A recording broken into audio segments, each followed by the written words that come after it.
What's going on, everybody? Esri Rozier here. So last week in Detroit, I was overall satisfied with the Eagles' offense. I wasn't a fan of how the offensive line played. I thought the offensive line got dominated throughout that game. Jalen Hurts was under constant pressure last week. He was under constant duress. The Lions, they were really sending heat after him. But to his credit, Jalen Hurts was able to escape most of that pressure using his legs. I thought we ran the ball really well. Miles Sanders looked great. He finished with 96 yards, just four short of the century mark, and he had his first touchdown since 2020. Miles Sanders, he scored a touchdown last week after a whole season of him having no touchdowns. So that's a step in the right direction. And of course, we had the showstopper, A.J. Brown. 155 yards on, I believe, 8 catches. The 155 yards, that was the most ever for an Eagles wide receiver in their debut with the team. He looked like a showstopper. He was just dicing up the Detroit Lions defense all day long. He was just really bullying that Lions defense. Now, what didn't I like from the last week? Here's the things that I didn't like from last week. Firstly, I thought that the pass rush was getting outplayed. I thought the pass rush didn't do enough to pressure Jared Goff. I thought that the defensive line, we were getting manhandled. Now, you could also chalk that up to the offensive line of the Detroit Lions. I know you could also say how the Detroit Lions have one of the best offensive lines in the NFL, but the pass rush, like the one play where Jared Goff fumbled the snap, like we got a sack with Fletcher Cox and Brandon Graham just because he fumbled the snap.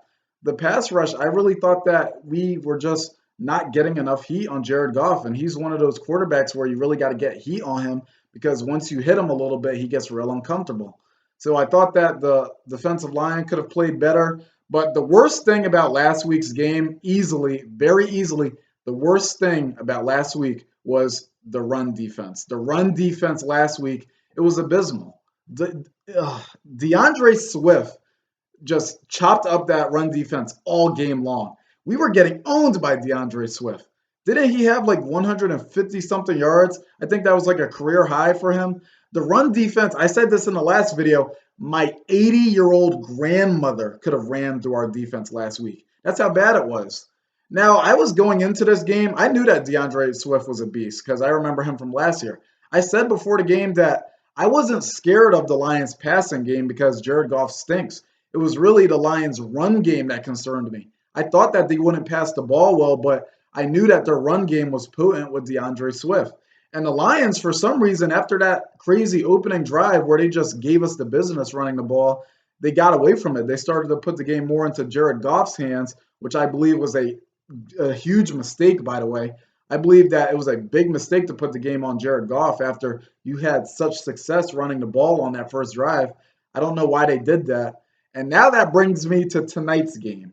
So tonight, our home opener at Lincoln Financial Field, we have the Minnesota Vikings coming into town. Now, the Vikings are a completely different story from the Lions. So, like, you know how earlier I was just saying that I wasn't scared of the Lions passing game, but I was really scared of their run game? The Vikings, not only can they run all over you with their running back Dalvin Cook, who is really good, but they have this guy by the name of Justin Jefferson. You might have heard of him. We passed on him in the 2020 NFL draft for a guy named Jalen Reagor. And you don't have to know everything about Jalen Reagor. All you got to know is that he was a very, very disappointing pick. He dropped two touchdown passes in the final moments of a New York Giants game last year. And then he muffed two punts, lost one of them in the playoff game against the Tampa Bay Buccaneers. The pick did not turn out well for the Philadelphia Eagles. And Justin Jefferson, he went on to become a star for the Minnesota Vikings. And Justin Jefferson, he is out for revenge. This is a revenge game for Justin Jefferson because I recall how he signified that he would play his heart out, especially against Philly, because we passed on him. He said that he mentioned, I can't remember the quote exactly, but he directly mentioned Philly as the team that he would really ball out against because we passed on him for Jalen Reagor. And Reagor was traded to the Vikings, ironically, of all teams. We traded Reagor to the Vikings after we bailed them out by taking Reagor over Jefferson. You know that Justin Jefferson, this game means a ton to Justin Jefferson. He has had this game circled on his calendar. You knew ever since that draft night, he was waiting, just patiently waiting for the opportunity to play the Eagles. Justin Jefferson, he would kill to have 200 yards and 3 touchdowns against the Eagles defense at Lincoln Financial Field, embarrass us on our home turf. He would kill for that opportunity. And this game terrifies me. To be quite honest, this game terrifies me. What are we going to do on defense? The defense last week, I thought that they played decent against the pass, but the run defense, like, what are we going to do? Justin Jefferson, in all honesty, he's probably going to have big numbers. I mean, we got Darius Slay, we got James Bradbury, but I'm expecting Justin Jefferson to have that big game because he's just that kind of player. In all honesty, in all likelihood, Justin Jefferson, he's going to get big numbers in this game. I'm expecting that. But what you can't allow to happen, you cannot allow Dalvin Cook to run through you like you let DeAndre Swift last week. You can't let both of them go off in this game. You can't let Justin Jefferson have 200 yards, and you can't let Dalvin Cook go for 150. You got to stop one of them. You have to stop one of them. In fact, last week there was an interesting statistic I read about last week. Apparently, when Jordan Davis was on the field, we were giving up like 2 yards a carry, and then when he was off the field, we were giving up like 10 yards a carry. Like, and if that's the case, then we need to have Jordan Davis on the field every time. Like Jonathan Gannon, keep Jordan Davis on the field. This run game, this is a terrifying game. And another thing is that the Vikings are very hard to game plan against this year. They're going to be difficult to game plan against because they have a new coach, new coaching staff, a coaching staff that will better utilize the offense. Because Mike Zimmer, he was a pretty old-fashioned coach. I would say he was a more defensive-oriented guy. But this game concerns me. And then you have the quarterback, Kirk Cousins. Kirk Cousins. Now, this is a Monday night game, and Kirk Cousins is infamous for being terrible on Monday night. He's like 2-11, I believe. But here's the thing about Kirk Cousins. Kirk Cousins is a notorious Eagle killer. He's a notorious Eagle killer. Not just as a Viking, that dates back to his days playing for the Washington Redskins. And yes, I said Washington Redskins because the Washington Commodes did not exist when Kirk Cousins played there. So I'm not going to call them the Washington Commodes when I'm referring to the past tense. Yes, I said Redskins, and I don't regret it. So when Kirk Cousins was a Redskin, he would just dice us up game after game. Him and former Eagle Deshaun Jackson. Like, we lost 5 straight games to the Redskins against Kirk Cousins and Deshaun Jackson. It was in 2014, the second meeting, and then they swept us in 2015 and 2016. When Kirk Cousins joined the Vikings in 2018 after we won the Super Bowl, he came to Philadelphia and diced us up. They won 24-21, I believe, on that day at Lincoln Financial Field. And the last time we played Kirk Cousins in 2019 at Minnesota, oh my, dude, what happened with the secondary in that game? I believe Kirk Cousins had 4 touchdowns and over 300 yards passing. He just molested our secondary. Stephon Diggs, Adam Thielen, like, it was not pretty. Kirk Cousins is a Eagle killer. He has compiled a record of 6-3 against the Philadelphia Eagles. He has 21 touchdowns to just 6 interceptions. Kirk Cousins, he has dominated the Eagles throughout his career. He has made a living off of beating the Eagles. In fact, the last time we beat Kirk Cousins was in 2017. We swept the Redskins that year. We have not beaten Kirk Cousins in 5 seasons. Ever since he came to Minnesota, we have not won against him. We are 0-2 against Vikings Kirk Cousins. So I'm concerned about that because of his history of dominating and dicing up the Eagles defense. I'm just really concerned about this game. Like, Jonathan Gannon, what is he going to do? What is his scheme going to do? Is Jonathan Gannon, is he going to have the corners playing 10 yards off? Is he going to have more of that soft, passive defense that we saw last year? Jonathan Gannon, I'll give him this. He doesn't let us get beat on big plays. I will give him that. Jonathan Gannon's defense is very good at not getting beat on big plays, those deep plays. But the problem is that he sells out so much to these big plays, preventing these big plays. He lets us get killed on this underneath stuff, this intermediate short range stuff. The Chargers game last year showed that, like, the Chargers game last season, that really drives that point home. Justin Herbert had enough time in that pocket to read the entire Declaration of Independence.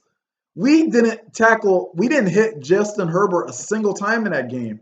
Well, actually, no, that's incorrect. We did hit him one time on a blitz, but it got called back because of a penalty. Justin Herbert, he had all day in that pocket, dude. He completed 32 of 38 passes that day. Like the thing about Gannon is just his defense is very soft. He gives quarterbacks a lot of cushion room.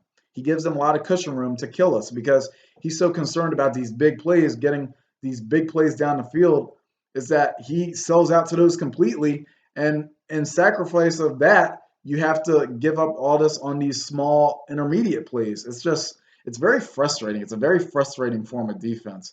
I know that statistically people say we were a top 10 defense, but a lot of the teams we beat, a lot of teams we beat last year, they weren't that good on offense. Like the Carolina Panthers, the Detroit Lions, the Denver Broncos, the New Orleans Saints, the New York Giants in the second game. All of those teams had mediocre offense. Every time we played a playoff caliber offense, every time we played a legit offense, we got smoked every single time. The Cowboys, the Buccaneers, the Chiefs, the Chargers, the Raiders, every single time. I'm not joking about that. I'm seriously not joking. How can you be a good defense when you have five quarterbacks completing 80% or more of their passes against your defense? How can you make that work? It's this is a terrifying game, and I talked a lot of smack about this game before the season because the Vikings, they have owned us. Like I mentioned, we've lost the last two games to them, and we haven't beaten the Vikings since the NFC Championship in 2017, the 38-7 game. They have owned us since that game. Even though we won the most meaningful game for a trip to the Super Bowl, they have had our number ever since.